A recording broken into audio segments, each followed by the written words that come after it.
Okay, welcome. We are live. It is the Representation Station. It is Monday, August 24th, 6 p.m. Mountain, just a few minutes late. We are joined by the Mike Croley, the one, the only. Mike, so good to have you. We're also joined, of course, by Roger, our CPA. Mike, you have won the primary for Tennessee's 6th Congressional District. We've got it pulled up here, kind of approximately where it is. And let's see, where do we have it pulled up? Did I move around? Cokeville, right here. Crossville. We talked about Crossville, right? Yep. So you're kind of in between Nashville and north of Chattanooga, basically directly north of Chattanooga. And does your district go into Knoxville, like into some of those neighborhoods? It does not. No. It doesn't go further than Crossville east. Oh, okay.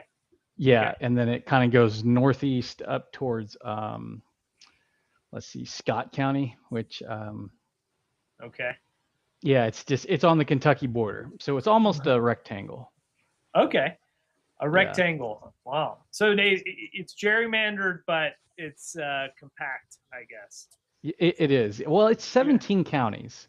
Okay. And it's, counties. I mean, that's hundreds of thousands of people, right? And the needs of people in Davidson County and the needs of people in Scott County are not necessarily the same needs.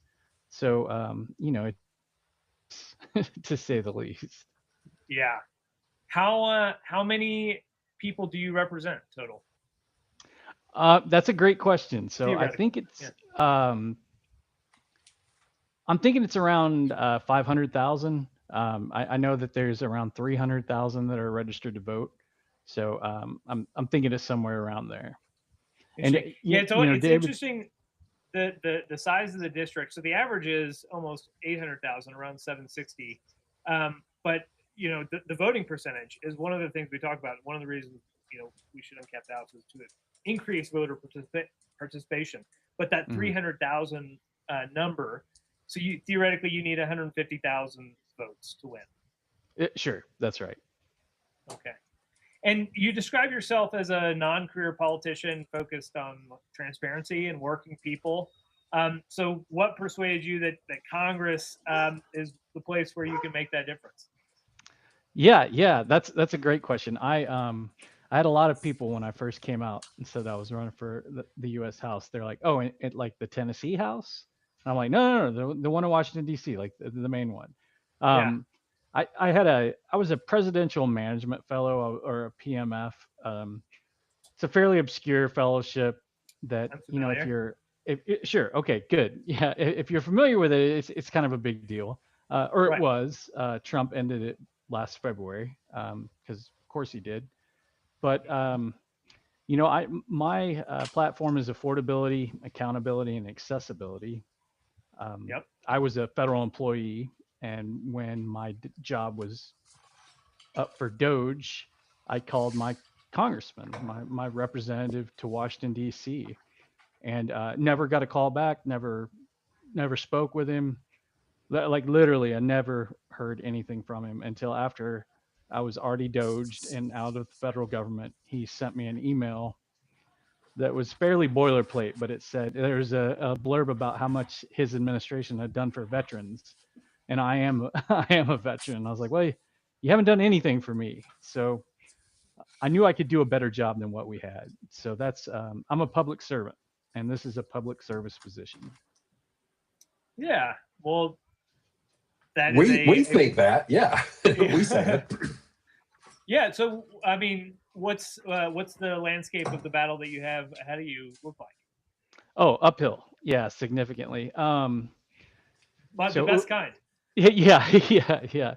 And I mean, it's not impossible. Yeah. So I know that. I won a 5-way race for the primary, so I've beat the odds already. My opponent is going to be endorsed by Trump. I'm assuming he already has millions of dollars. He's a state legislator right now, and he's actually known as the architect of the latest congressional redistricting, where they split up Memphis into 3 different pieces, right. like they had done Nashville in 2022. They had just done it again mid-decade. Anyhow, meanwhile, I was there actively protesting as a congressional candidate, but as a civilian. It was absurd what they did. So yeah, it's an uphill battle. I think it's around 60-40 if everything shakes out the way the parties align. But cool. I'm hoping this is the best environment you could hope for this year. Yeah, that's right. And every time he aligns with Trump, I'm like, okay, yeah, go ahead. Well, but there's also smart like Trump. There's also some anti-establishment fever out there too. Whether this guy gets endorsed by Trump or not, how long has he been in this office? Yeah. I mean, it's years, sure. Yeah, and he's been there a while, and that. If nothing else, people get this sort of, unless they're really actively supporting the person, they get this fatigue, right? Representational fatigue, let's call it. I'm a CPA. We talk about lender fatigue. The bank and the company break up after so many years. They just get sick of each other. We got representational fatigue in the environment this year. And I hope there's going to be a lot of turnover. I hope it even more so in the Senate. But you don't turn the whole Senate over every 2 years. So take what we can get. But I'd like to see Seth Moulton. I'd like to see take Markey out in Massachusetts. That would be amazing. So are you, what's your strategy? Are you just pounding doors? Do you have a growing team? Is the money pouring in? No, the money is not pouring in, not near as much as I was anticipating. And when we won the primary, I told my finance guy, I'm like, this is going to be our biggest fundraising month ever. We're about to go crazy. And, we had an uptick, but it's kind of plateaued since then. And it's very expensive to run an ethical campaign. It's difficult, and but it's meaningful. And I'm running on affordability and accountability and accessibility and transparency in government, right? So I'm not going to take special interest money, NRA money, or PAC money, or anything like that. So again, it's not like I'm helping myself with all these ethics, but I was a state park ranger in Tennessee. I actually worked at a lot of the territory that we were talking about earlier. A lot of these rural counties. I know the people there. I've gotten to know them over the years, and they're different, but we all want the same thing. We all want clean air, clean water, clean soil, right? I mean, we want a better future for our offspring than what we had. And we just have different ways of getting there. But I'm hoping to appeal to folks. Roger, like you said, I think people are tired of politicians. And I know I am. And so much of it is performative. And, this isn't WWE. This is our federal government, right? And it's embarrassing for me. My two middle sons are 13 and 14. And the only president they've really ever known is Donald Trump. They had Biden, and not even the best version of Biden. I mean, let's be honest. But but they've had 2 terms of Donald Trump, and that sickens me. I don't want them to think that that's how government operates. That we're bullies, and we raise 50% tariffs on our allies, right? I mean, this is. Take anything any day of the week and it would break someone else's career. I mean, Dan Quayle misspelled potato, right? And that was that was all she wrote. This man has 34 felonies. Al Franken took a picture. I don't think he touched the woman. He just had his hands in front of her dress, and he was thrown out of Senate over it. And he's Al Franken. He's a comedian, right? Exactly. He's absurd, right? Not to condone it, but I mean, he's Al Franken. But I that's what I'm trying to appeal to folks' common sense. And, when they ask me why I run on the Democratic ticket, it aligns more with my morals and ethics. But I was fired by a Republican president. and my Republican representative wouldn't pick up the phone when I called to have him save my job. So if I have to pick a team, you'll forgive me if I don't align with the guys that got me fired, right? But that doesn't mean I think that's fair. Sure, and I mean it doesn't mean I'm my party. I'm not going to take your guns, right? And that's the big concern around here. And God forbid you mention socialism around here. People lose their mind, especially over the last couple of weeks. Yeah, I mean, it is truly it's one of those words that is it triggers people, and it is, there's a rise of clearly people who are espousing those views and cheering it on, and it is on the rise. It's populist, just like the populist movement on the right, and one of the reasons we say, uncap the House and marginalize the extremists. I think that's a Rogerism. Yes. And give them a voice, right? But it needs to be a disparate voice in a larger body. And in that it will diffuse, right? And it relieves the pressure that is obviously building. I would love to see you put uncapping the House as kind of the, one of the focal points of, educating your representatives or your constituents. I think the fundamental definition of representation is two-way education. And in two-way education, the voter is informing you about their preferences, but you should be educating them about, what's going on in government, but also, navigating issues like vaccines and, what's going on with healthcare in America. Veterans benefits obviously is something that is a big job that's already taken on by the office, but it is, well, I think it's made a lot easier by AI. And so, one of the things I wanted to talk to you about is, are you able to utilize AI in, you're navigating this race? And, do you have thoughts about utilizing AI to provide better constituent services? Or is AI like also everyone around there hates AI like they do in the rest of the country? Yeah, everyone hates it. I mean, everyone hates it.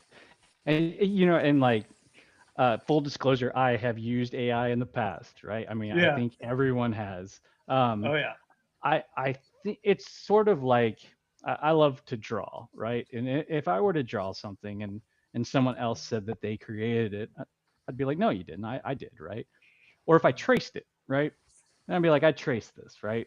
If you try to pass it off as an original, knowing that it's not original, then you're breaking that trust. And that's my issue with AI. Not to mention the data centers, right? I mean, again, I'm a conservationist at heart. So these data centers are, and that's not a partisan issue, right? Everyone is opposed to them. But you're also a naval officer, and you understand the national security implications of us not developing AI at the same scale that China is. And so, my thought on the AI data centers is just force them underground and put, just force them underground, because they cool better. They're more energy efficient. They don't make as much noise down there. They're shielded naturally. And, there's lots of old mines that need filling. That's true. I mean, that's a valid point. I wish we had more transparency on it, right? And I think a lot of rural towns, especially around here, they're getting fleeced. They're being sold a bill of goods, and then it ends up being something else. We had a company come in that wanted to put a large solar panel farm, and it was private land. They were doing the due diligence of letting the folks know about it, and they brought it to the county commission, and then it became, well, if they put this in, they're going to add a data center. So that became a whole mess of stuff. But again, if there was any transparency around it, it would elude a lot of those problems, right? I mean, it would put a lot of them to rest. They're using NDAs in some cases. They're where they get the county commissioners or the town council or whoever, the authority figure, to sign an NDA that they won't talk about the deal till it's done. And that's one of the reasons that lack of transparency demonstrated, which is pissing off the citizens. And now I was reading a piece today. There are politicians who a year ago were supportive of data centers because of the tax revenue, who have flipped Josh Shapiro in Pennsylvania is one specifically in that article that's flipped. Now he's saying we're not going to let the data center tech bros bully us, blah, blah, blah, because he's reading his constituents. Yeah, and it's really not that hard to listen to your constituents, right? I mean, that's literally the job that I'm applying for here. But there's so many instances these days where people don't. Missouri has gone through this again and again, right? They had a referendum about abortion in the state constitution. I don't remember all the details, but it was 2 cycles ago. And the Republicans that are in charge of the legislature in Missouri keep trying to take steps, subterfuge, all kinds of stuff to undo what the citizens have clearly said they want. The same thing with cannabis. Yeah, exactly. It all passed, and then they were. So apparently, it is hard to listen to constituents. I've got a pup and an older dog, and they're just now getting to know each other. So if you hear dogs barking in the background, that's what we love. Dogs barking. Yeah. Oh, yeah. I have a question. We're all about uncap the house, and you sound like you think it's a good idea too. So of your 3 AAA, affordability, accessibility, accountability, which bucket do you think uncap the house best fits into of your self-described buckets? I think it fits all 3 of them. And I mean that across, and that's not a canned answer. Affordability, I can tell you firsthand how expensive it is to run for Congress. It's very expensive. Part of that is because I'm having to travel 17 different counties, right? It used to be 19 before they gerrymandered it. Right. So 19 different counties, not just once or twice, right? Like, I mean, multiple times. So right then it makes running for office more feasible for, someone blue collar, right? That doesn't have millions of dollars. Well, you don't need it, right? And then, accountability, it's fewer folks to represent, right? That's more of a community, right? In my opinion, right? And I can, realistically, I can meet every one of my constituents if we uncap the house, right? Right now, there's no way, right? I'm not going to meet that many people. And it puts things more local, and I love that.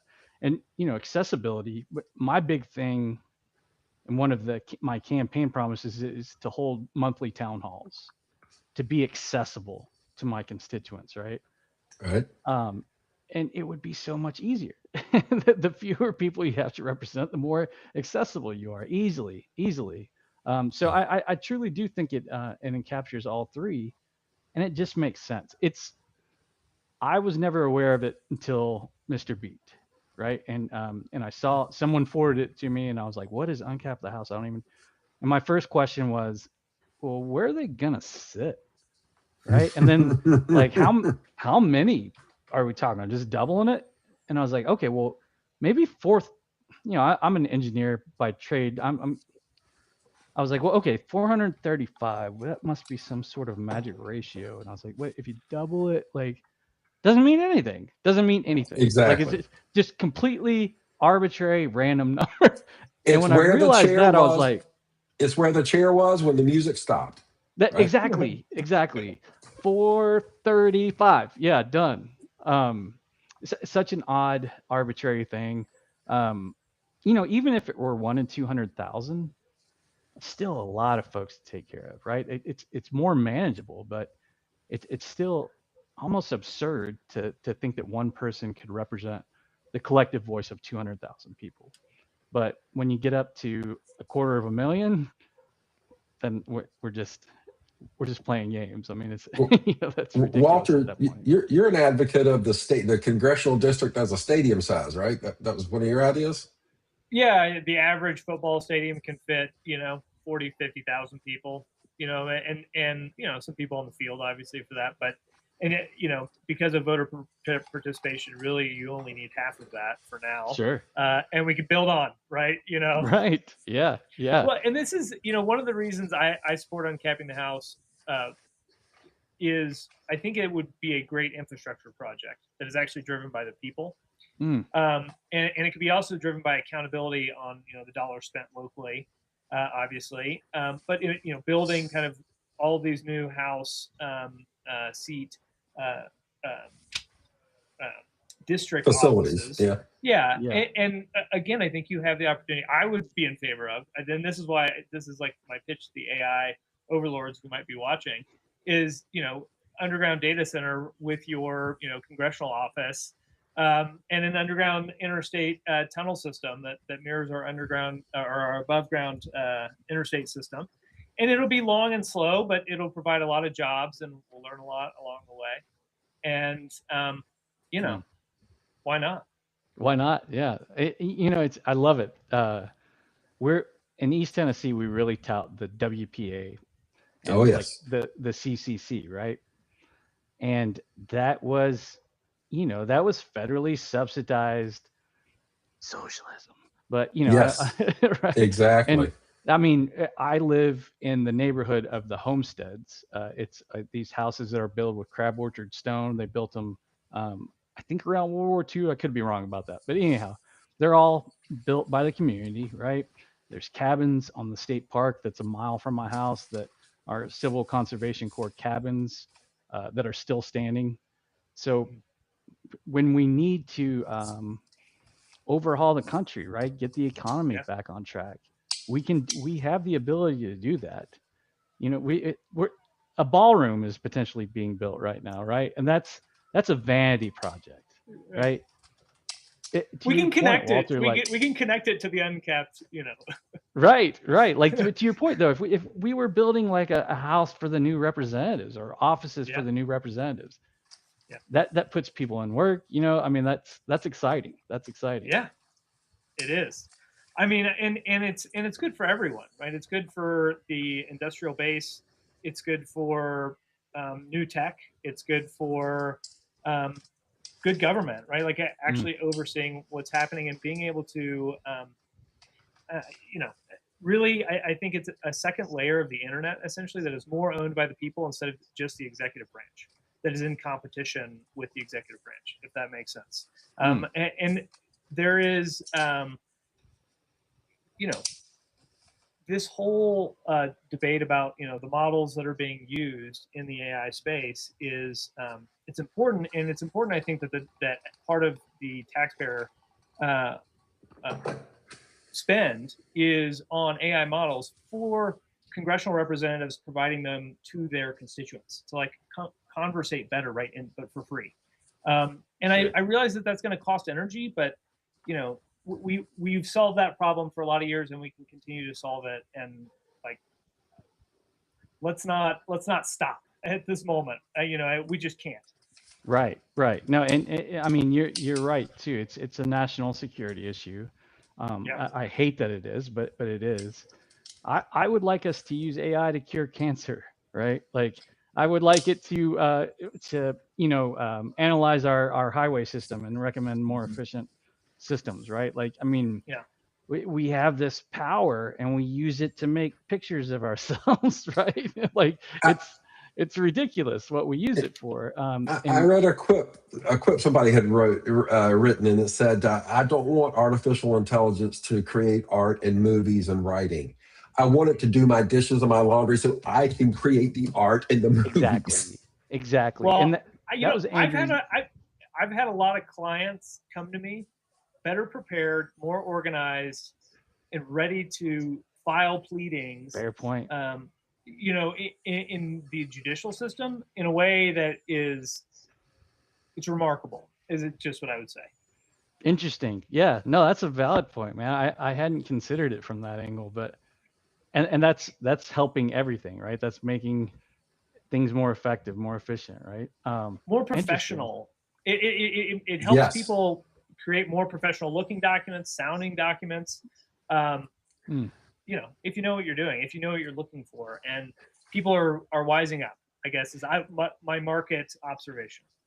And if you check behind it, right, there was a story today. A State Farm lawyer had filed a motion in court, and referenced 23 cases, 21 of which were fictitious. It was an AI hallucination he blames on his litigation partner never told him. But whatever, you turned in a brief to the judge with almost all of the citations being fictitious. Right. That's a big problem.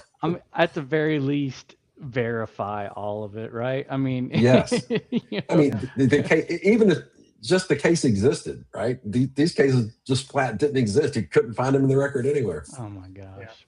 Yeah. Let me be clear. AI is not a lawyer and cannot participate in the performance of legal obligations almost anywhere. And you must consult with an attorney before you do. I hear it gives great medical advice. Yeah. Just kidding. It's really good at reading MRIs and X-rays, apparently. Don't trust this accounting advice either. No, for real. Good. Yeah, it's definitely better. I mean, what I would say is it's better than the average lawyer. Is my observation. It does things wrong sometimes, but it is quite good. The tools that I've been reviewing of late, and it learns from its mistakes. Yeah, well, we're in the Wild West, that's for sure. That's right. Oh yeah. Right. So, Mike, you were an enlisted sailor, Navy officer, engineer, park ranger, law enforcement officer, and you were in federal public service, and now you are running for Congress. And I mean, you're going to be in the primary. You're on the general ticket. You need, obviously, campaign donations, and we haven't gotten yet. Where should people go find you? Yeah. Thanks. That's a great question. So Croley for Congress is my website, and my last name is Croley. And we joke that I'm saving the W for November. I like that. That's right. Almost everyone puts a W in there, and I get it. I'm sure that we just got lazy and at one point just left the W out. But Croley for Congress is my website. I'm on all the social media platforms except for X, because there's Nazis on there, and I'm not a big fan. So, but yeah. At pretty much every other social media platform that we are on, and I've got an amazing group of volunteers that help me out. We're building a team. We already have a team, and every day we're adding more and more folks. So if you've ever wanted to be involved in a grassroots congressional campaign, this is your opportunity. I mean, come see behind the curtain. And you can be found on ActBlue as well. Yes, sir. Yep. Okay. Yep. You can get that through my website. And when I first got approved for ActBlue was when the Trump administration was actively attacking them. I don't know if y'all remember that or not. Oh, yes. That's literally the one Democratic fundraising platform that we can use, and they were trying to attack it. Yeah, that's why they were attacking it. It's crazy that there's only one. We need some. I think you need some competition there. That's true. Yeah, that's very true. Another crazy thing. Because Democrats are fiscally responsible and they're keeping the transaction costs down by having a limited number of providers. The fiscally responsible party. Yeah, I mean, if you like balancing the budget, then guess what? That means you're fiscally conservative, right? Like it's not a bad thing, right? I mean, you can say that you have conservative values. You can say you have liberal values, right? It's the two-party system. The big flaw there is you're either A or B. You're one or two, right? On or off. And I feel like it's become the Republican Party is like the straight white male and his 2.5 kids and his wife, right? And then the Democratic Party is everybody else, every other minority group, anybody that doesn't fit the criteria for the Republican Party is in the Democratic Party. So if there's a group of folks that you don't align with, chances are they're in the Democratic Party, right? But our party doesn't define us. Like I'm asking people to vote for the person, and I know that's a difficult concept sometimes, but that's why there's so many independent. I'm a registered independent, and that's why there's so many, because both parties want more than we're willing to give. Absolutely. Or aren't willing to give enough of what we want. Yeah, and I for the longest time, I had my bio and stuff on my website, but I didn't have a platform because I hadn't heard from the people that I wanted to represent, right? Like I wasn't going to tell them what I was going to do. I needed them to tell me what they needed me to do. And, overwhelmingly it was affordability. And, and this goes back to the uncapping the house. People don't feel represented. They don't feel like their voice is being represented in DC. It's not, because it's not. Because it's not. There's a good reason. Well, here's a fun little factoid I like to throw out. Walter's heard this before. Over the last century, since the passage of the Permanent Reapportionment Act of 1929, the USA has devolved into the second to least representative democracy on the planet. Oh, wow. Only India has more constituents per member of their lower chamber than we do. Not a fair comparison because they're so much larger. What it boils down to is virtually every other democratic society on the planet does democracy better than we do. I would agree to that on so many fronts. Universal basic health care. Everybody else has got it figured out. It's 2026, and we and the slice of GDP is lower under those systems than it is under ours. Exactly. That's when it gets frustrating, right? Because you can tell people this data, and I think they could even believe you, and they will vote against their own best interest. Yep. The number of Latinos that voted for Trump, I was like, man, he hates you guys, though, right? I mean, he hates you all actively. Well, not all. Right. Those who donate are okay. Sure. Yeah. Man, I think one connection here, talking about people not feeling represented, feeling heard, is kind of the mental health crisis, and talking about kind of gun violence. I genuinely believe that uncapping the house would reduce large scale gun violence, because people feeling heard in their government that has all of this power over their lives will increase the morale and the American spirit of, on average, be an American. And there is, it is a crisis, I think. And then this goes back to kind of the two-way education, and you talked about yourself listening. Have you talked much with your constituents about educating them as a representative? I have not. I have not really. I want to take that back. I do share things that I've learned, right? I mean, okay. I've been meeting with a lot of Democratic parties, obviously. So, there's lessons that I've learned from other counties that I can pass on. But I absolutely love the two-way learning part of being a representative, because, I love solving problems and helping people. I mean, it's one of my favorite things.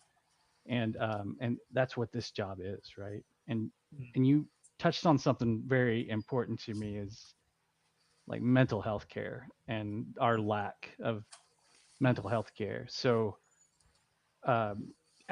as a veteran, we had universal basic health care, right? We didn't call it that, but I didn't pay for anything. I didn't pay for prescriptions. I didn't pay for the doctor. The thought of paying for a prescription was so absurd to me. This is like, I had just graduated high school, worked one job, and went in the Navy. So that was my first adult experience. And when I got out later, and I was like, you want me to pay $400 a month for the chance that I'm going to get sick? And even then, that's not the whole thing. That's your opportunity to pay a whole lot more money, right, on top of that. We have the money, we don't have the values, right? We have the money to subsidize all this. We just don't have the values.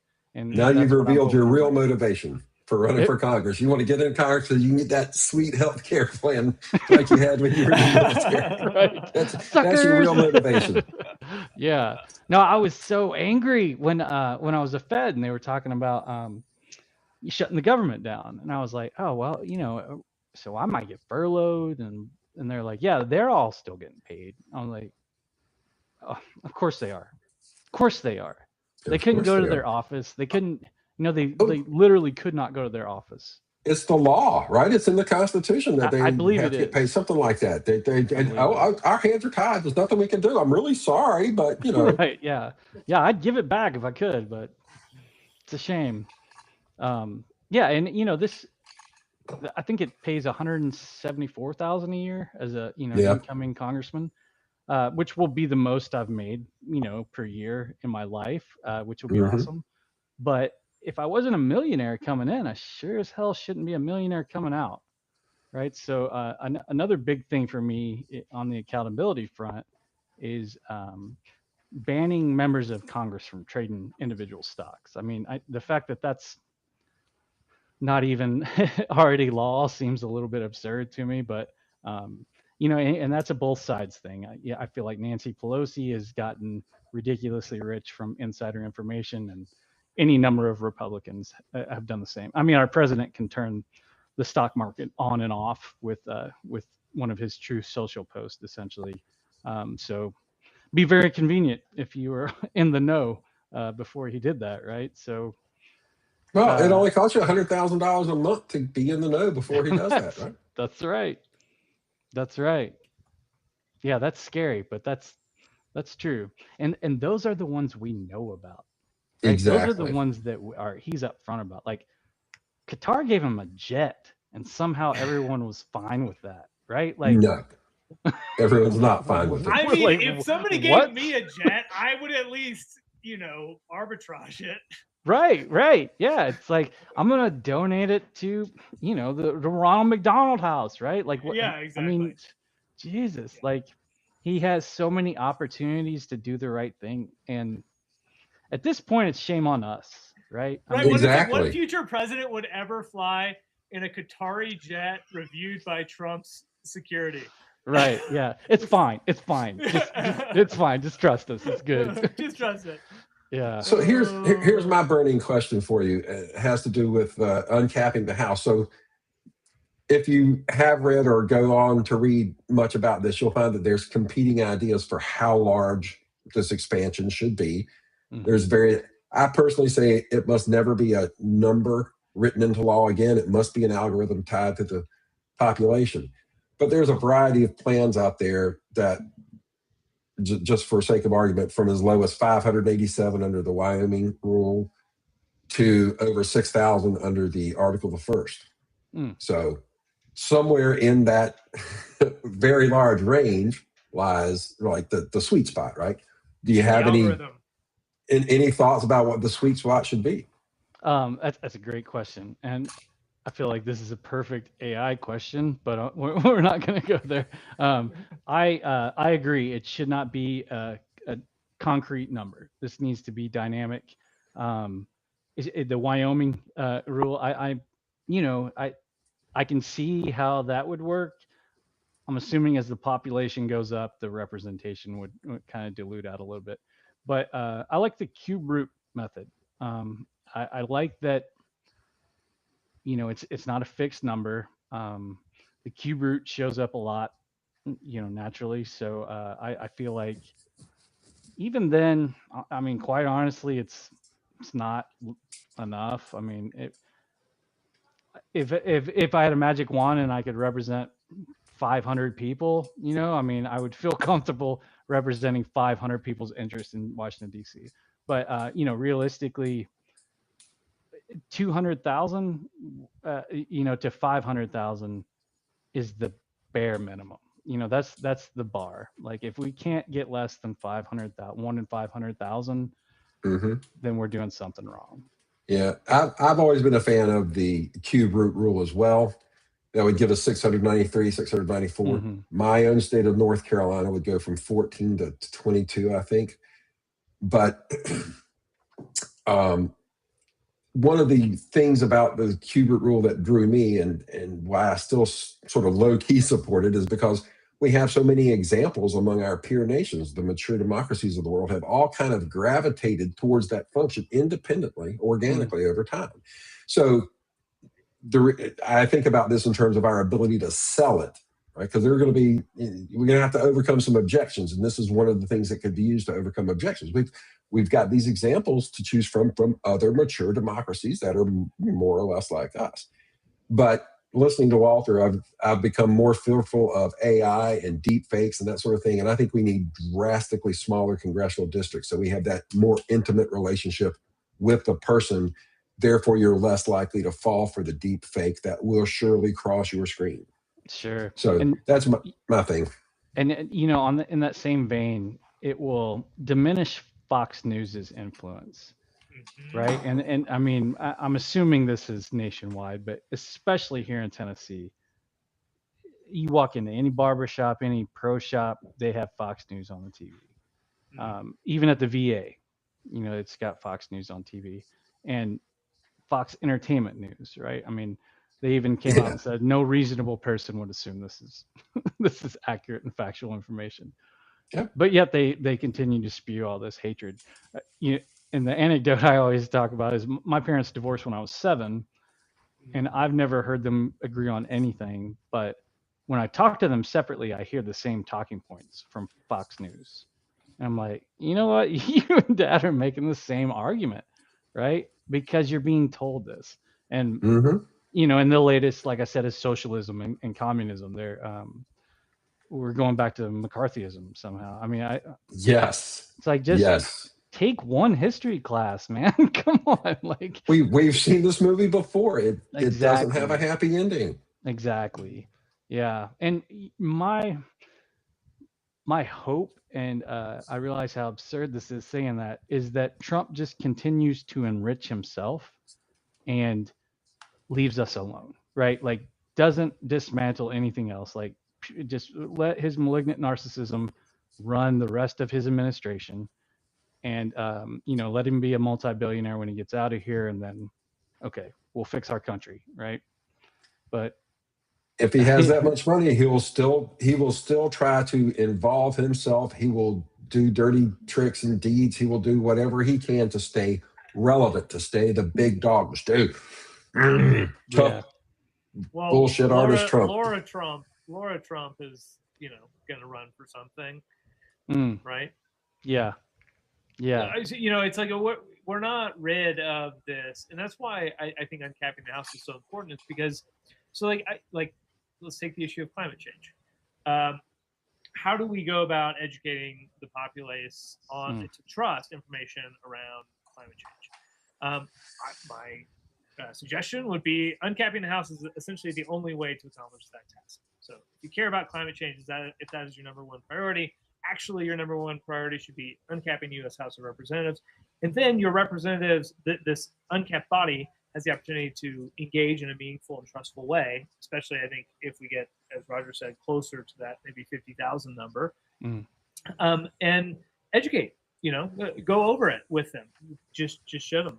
Fly them up in a plane, right? Exactly. What's the question, right?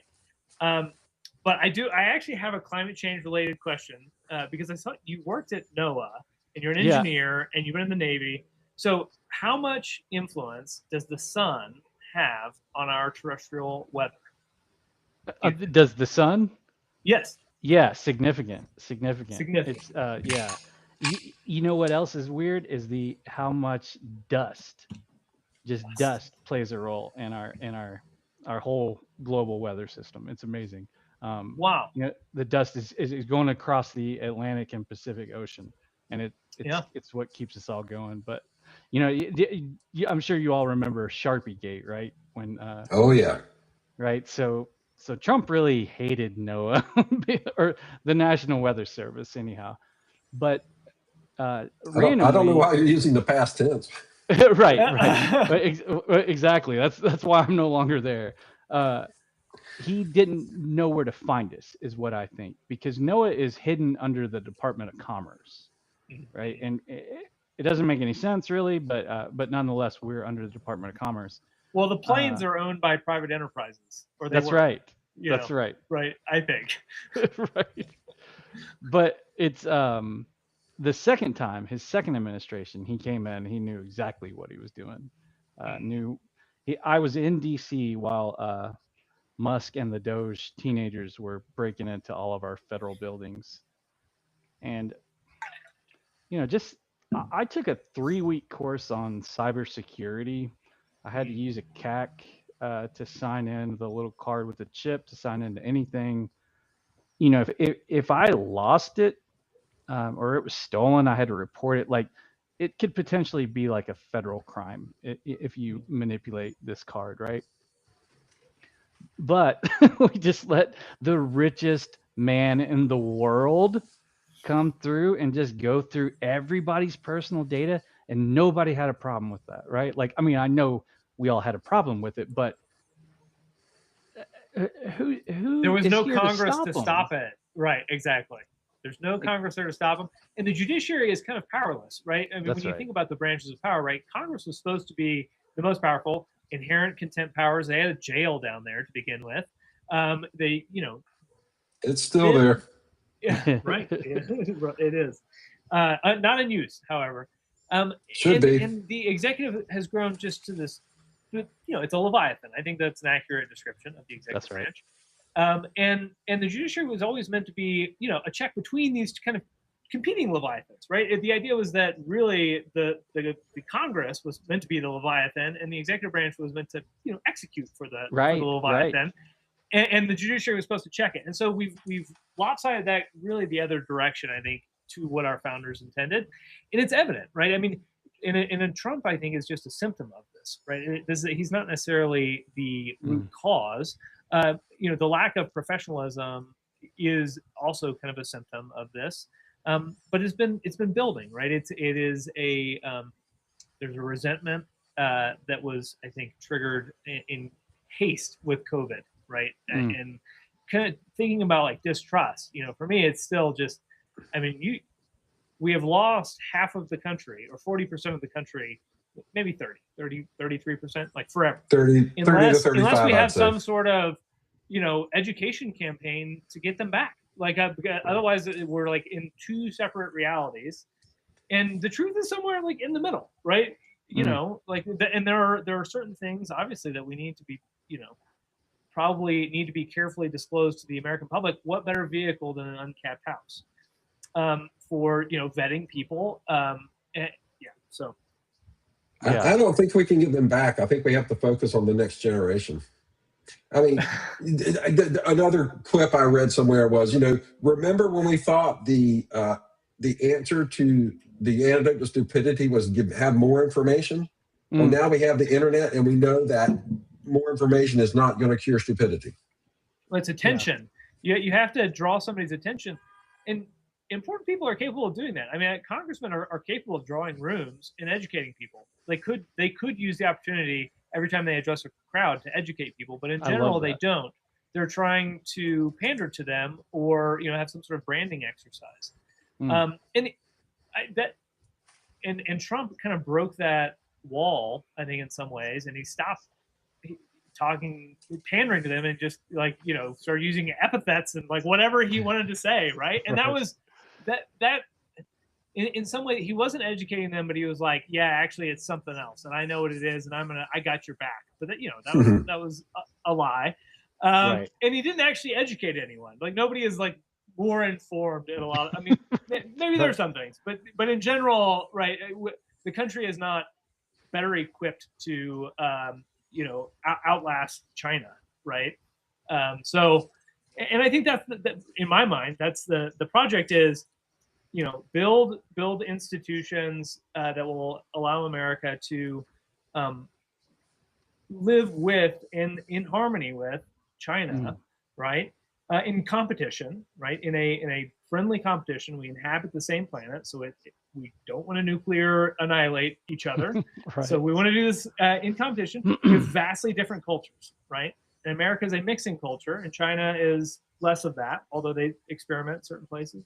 And we have two different approaches, and I think China is a very top-down approach, and that's going to be with AI, and America has the opportunity to be a very bottom-up approach with AI.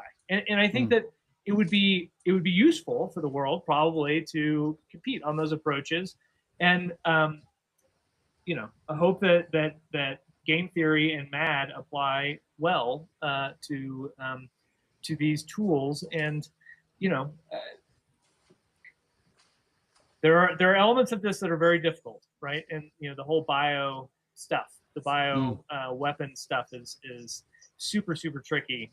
And I don't know what the solution is to that. But I think having repositories of AI under every congressional representative's base with the ability to figure out how to build a antivirus or a cure to whatever might crop up is the best way. Right. We don't only want that in Atlanta, and we want that everywhere. We don't necessarily want to be building weapons everywhere, but we should be able to build cures everywhere. So more opportunities. I do love the idea of building cures everywhere, and when you talked about the checks and balances of the three-party system, I remember that from like 8th grade government, right? We have checks and balances for this very reason. This is what this branch does. And for whatever reason, Congress, they've been proactively complicit, right? They've given up all the powers of the purse. And you're right. Congress should be the Leviathan, and the administrative branch should be, reining us in. And between the two, I think, I imagine a cleaving of expertise from all the executive agencies, basically just like chop them in half, each department, and give them to the legislative branch. And then you have that institutional knowledge. So you know where the documents are, and exactly. And institutional knowledge is an excellent phrase, because the amount of institutional knowledge that we have lost in our federal government is staggering. I mean, so many folks took the fork in the road buyout, right? Which, he had done the same thing at Twitter apparently, and didn't pay anyone, is the rumor that was circulating. So, and then, I had a bunch of friends saying, well, I don't think they can pay us to not work. I think that's in the Constitution. Like, we have to earn a wage, earn a living. But anyhow, so many folks either took the buyout or they were forced to resign ultimately. Well, I mean, an uncapped house means a job for each of those people, right? Exactly. That's right. Exactly. And the argument that I've heard the most about uncapping the house is, well, that's going to be more politicians. I'm like, well, it's going to dilute everyone's power, right? It's going to dilute everyone's power. You're not going to have people just having these oligarchies, right, where they control the entire thing. It's going to dilute everyone's power. So, yeah, it's going to be more people, but it's going to be more representation. Yeah. I mean, it really is. It's not more politicians. It's more representatives. The politician is the presidential candidate. And our representatives have turned into politicians. They weren't meant to be that way. And uncapping the House turns them back from politicians into representatives. I like that. Educate and listen. And I believe if we have substantially smaller congressional districts, we will attract a fundamentally different type of human being to run for those offices. Absolutely. It'll be less about the performative ability to leverage it to something more lucrative down the road. It would be more of the public servant's heart. There's always going to be a mix of all that, even within the person. But I believe we would have a larger share of the public service heart if you only had 50,000 people or 100,000 people that you represent.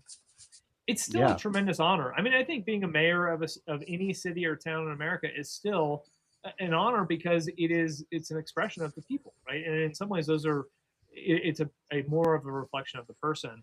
And I mean, getting away from reality TV, Snapchat, Reels, and back to pounding pavement, knocking on doors, and talking to people face to face. Like, there's a certain number where that works, and there's a certain number where that doesn't work. And I'm not sure that it's the cube route, but and my argument there would be, we should do it better than the rest of us, right? Than the rest of them, right? We're meant to be the leaders, right? They were all modeled after our system in some ways, and now they're doing it better. Not only were we meant to be the leader, we still claim leadership. Right, exactly. We claim to be the leading democracy, and it's bullshit. Yeah. We'll talk about soft power from a foreign policy perspective. I also think that uncapping the House is the number one way to increase our global economic engagement in a way that is lasting and dependable is if we have a larger house that can restrain the president so that the rest of the world does not experience the same bipolar bullshit that we all have. Right. You know, because this whipsaw, like the whipsaw between Trump, Biden, Trump is just, I mean, it's wild. It is. I mean, it's polar opposites, right? Yeah. It's polar opposites. Yeah. Well, and so you're an engineer. What is it like? What type of engineering do you enjoy? Yeah. So my major was engineering science, so I got Okay. to try everything. Electrical and environmental are my two favorite. Okay. And you know, when I joined the Navy, when I enlisted, I was an electronic technician. So you know, working with electronics is it's I just love it. Kind of nerding out with it. But yeah, I was the only state park ranger with an engineering degree. That's for sure. Yeah. But you well, know, I saw you were also kind of into mindfulness and this was maybe part of your fellowship. Is that right? Yeah. Actually, so I had always been into mindfulness meditation, and we talked about you know, mental health and how we need preventative mental health, and you know, that's one of my passions. I work with veterans, first responders, any member of the community that wants to go. But I received my certification while I was working for the federal government through Mindful Noah. It was like an employee group that they had, and they had a budget. You know, they were allowed to. They sent me to get certified up in Massachusetts. I did a retreat. It was amazing, but it's helped me to keep my ego out of politics, right? And I mean, I ultimately, it's my name on my shirt, right? It's my face on the flyers. It's all about me. I understand that, but I'm not doing this so I can be a reality TV star, like you mentioned, or be famous, right? Or spin this into some sort of career. I'm a public servant, and that's what I do best. That's why I'm doing this. And you know, the fact is, if my representative had done his job, I would still be working for the federal government. Y'all wouldn't know my name, and I would be fine with that. Like, you know, I'm running because I know I can The do a better system job. failed you. Absolutely. The system failed you, and you want to fix it. You nailed it. I'm gonna quote you on that, Roger. All right, we're at the top of the hour. I'm gonna give you another couple of zingers you can use when talking to people about Uncap the House. You can quote these, but there's a crucial historical setup here. Okay. We talk a lot about the Permanent Reapportionment Act of 1929, which codified the number 435. But the number 435 was established after the 1910 census in August of 1911. Okay, so that makes these two historical zingers work, right? The last time the House was expanded, the Titanic was still seaworthy, and Buffalo Bill's Wild West show was still touring the world. Oh my gosh. Tell people to think about how much the world has changed since that. Yeah. And why hasn't our House of Representatives changed commensurate? Yeah. Yeah, it's almost as bad as the minimum wage, right? We haven't changed that. I've got a dozen more, but I'm not going to go into them right now. No, that's awesome. Yeah, perfect. So, do you do cold plunging? Being a mindfulness guy? Oh, I have. Yeah, I have. Yeah. Okay. Yeah. I don't get the opportunity to talk about it a lot on the show, but I'm a big proponent. And for people who are struggling with mental health, if you come across this, cold shower every day. If you live in a northern climate, if you live in a southern climate, an ice maker with cold water does wonders. I grew up in South Texas, and I now live in Laramie, Wyoming. And you know, the cold and heat, we were supposed to experience them, and we invented air conditioning and climate control, and now we like shelter ourselves. You have to experience this. You have to allow yourself to experience the extremes to regulate and to be mindful, I think. And going into those extreme environments like sauna and cold plunge they're great ways to reset. So if you're in a really low spot, cold shower, sauna, and get some good sleep. All right, Mike. It was great to meet you. I appreciate all that you're doing. If you are a federal employee who is laid off, you should consider supporting Mike Croley. Right. He needs it. And if you care about uncapping the house, you should support Mike Croley because he needs it. And we do. I mean, to have a public servant who's willing to champion this message inside the halls of Congress, this is the opportunity that we've been waiting for. So please get out your checkbooks and go find Mike Croley and give the man an opportunity to educate and to serve and to listen. He's already been doing a bunch of listening, and we're happy to see you carry on. Look forward to keeping in contact, and perhaps we'll have you back on the show after you win. Absolutely. Yeah, and, my pleasure. And take heart with the money thing, because this past week, what's her name? Angie Nixon in Florida beat Alexander Vindman, and she was outspent 16-1 or something ridiculous like that. So it's going to be such a good story when we win. I mean, yeah, this is the environment. This is the time. This is the year. That's right. That's right. It's been a pleasure, gentlemen. Thank you so much. And I would suggest, I know some of the voters may not like it, but I think you should use AI on that 16-1 ratio. There's some use cases. So gotcha. Okay. Yeah. Sounds Thanks, great. Mike. All right. Good luck. Bye.